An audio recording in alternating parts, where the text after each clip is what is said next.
Ako po si Cadet Girl Scout Shekinah Suarez Mantes. Isa po akong Chief Girl Scout Medal Aspirant ng Palawan Council, Southern Luzon Region. Isa po akong grade 11 student na upcoming grade 12 ng NARA Integrated School under sa Science, Technology, and Engineering Program. Pinangarap po kong maging Chief Girl Scout Medalist dahil po sa aking lola na naging District Field Advisor ng NARA Pilot School for more than 2 decades. Siya po ang nag-encourage sa akin na maging active sa scouting sapagkat ang opportunities na binibigay po ng Girl Scouts of the Philippines ay minsan lang dumarating sa isang batang katulad ko. Habang naghahanap po kami ng lupa para mapagtayuan ng project, ay may nakita po kaming bakanteng lupa dito sa Atis Boulevard na pagmamay-ari po ni Engineer Amphy M. Lumpa. Okay. Nung time po na yon, medyo na-excite po ako kasi makikita ko po yung lot na pagtatayuan ng garden. Kaya po nag-chat po ako sa iyo nung after classes po, 'di ba? Na pumunta po ako dito. And then nung nakita ko po yung place, puno po siya ng mga grass. And then sabi ko, parang matagal-tagal talaga para matapos yung project. Pero after ilang weeks, may nakita talaga akong progress and medyo nabuhayan po ako nung time na pumunta po dito yung mga klase ko para maglinis po, gano'n. Pati po si Leia Casillas po, na siya po talaga yung tumutulong po talaga sa akin nung mga unang araw po ng pag-start po ng project na po.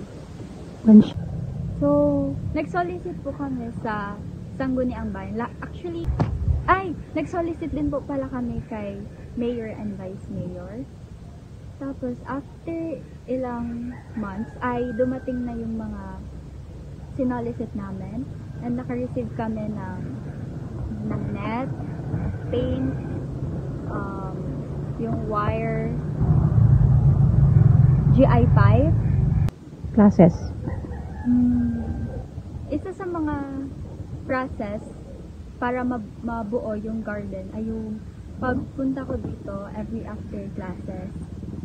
With or without classes, pumunta ako dito sa afternoon. Nung first, medyo challenging siya kasi wala pang gripo, wala pang malapit na gripo dito, tapos wala pang hose. Kaya po, ang isa sa mga challenge doon ay yung pag-iigib ko talaga doon po sa kabilang bahay. And naabutan ako ng almost an hour para lang magdilig sa mga halaman. But then, after a while, ay buti nag-donate po si Ma'am Viola. So, thank you po for that. Nandri po, and my host din po, para mas mapadali yung pagdidilig po. Ganun. Go. Isa sa mga project ko po ay ang herbal garden sapagkat ito po yung sinuggest ng Barangay Council para po magkaroon ng source of herbal plants ang mga matatanda dito po sa District 6. Ang impact po ng pagkakaroon ng herbal garden ay mas lumawak po yung kaalaman ko sa mga herbal plants na dati ay hindi ko alam na beneficial pala sa ating kalusugan. At mas nakilala ko po yung mga iba't ibang dahon na akala ko lang dati ay damo. Meron din po pala akong seedling bank para makapag-contribute po ako sa ating ecology. And aside from that ay para mabigyan po ng source ang barangay and ang ESO ng aming school para po mayroon po silang pagkukunan ng seedlings for tree planting activities. Significant learning po na nakuha ko po sa seedling bank ay yung pag-discover ng mga dahon sa sa mga plants. For instance po, isa po siyang mangga. Ito, kalamansi. Ito, kamyas. Ano pa ba? Kastanyas. Anong lastanyas? Kastanyas. Kastanyas. Kastanya. Ito po. Kalamansi yan. Hindi pala. Kalamansi. Kalamansi. Yun po yung kalaman, parang Ibang klase siya. Ibang klase siya. Ito kalamansi. Ang mambun na. Ambo na nga. Ito, parang sarisa. Hindi. Ay, ano ba yan? Iba. Iba. Oo, iba. Oo. Ano bang Tagalog ng iba, ha? Kamyas. Kamyas. Ay, kamyas pala yun, ma'am. Oo. Iba. Ay, meron po mga tubong langka. Galing po yung mga seeds na yan during sa provincial meet way back April 10. So, kinuha po namin hiningi po namin yung mga seeds sa mga nagluluto po ng ginataan para sa mga athletes. And ngayon pong June ay meron na po silang mga tumutubo na po sila. Okay. Dito po sa gilid lang po talaga ng seedling bank ay meron pong ilang rows ng mga ampalaya at isa po siyang gamot para sa mga galis. Yun. Okay. Dito naman po ay may mga kulitis at mga halamang gamot din po ito. Sige. Ito naman po, may dalawang tanglad na gamot po sa hypertension.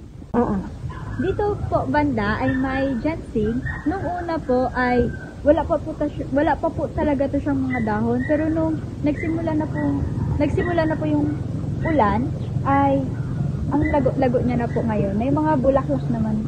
May bulaklak na rin po. Itong ginseng po ay kinukuha po yung ugat niya para gawing energy drink para po makabigay ng enerhiya sa isang tao. Ito naman po ay kasla or tuba-tuba. Isa po siyang gamot sa kabag at rabies. Ito naman po ay may oregano at gamot po to siya sa mga problema sa pagtutunaw, ubo, sipon at pag-iwas po ng pamamaga. Ito po ay maraming aloe vera po at isa po siya sa mga common plants na ginagamit po sa mga products, skincare product kasi po siya po ay nakakapagpakapal ng buhok at nagpapakinis ng balat. For instance na lang po ay yung malunggay. Nakikita ko po yun siya sa lolo ko dati na ginagamit niya po sa mga sugat niya. So, ang ginagawa niya po ay kinukuha niya po yung extract at nilalagay niya po sa balat niya. Isa sa mga benefits ng pag-conduct ng herbal garden ay para malaman ng tutunan ng mga makabagong kabataan na ang mga halamang gamot na nakikita lang sa tabi-tabi ay pwedeng gamitin sa ating katawan upang malasan yung pag-use ng synthetic drugs.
Empowering hearts, shaping futures. The Palawan Girl Scout Council.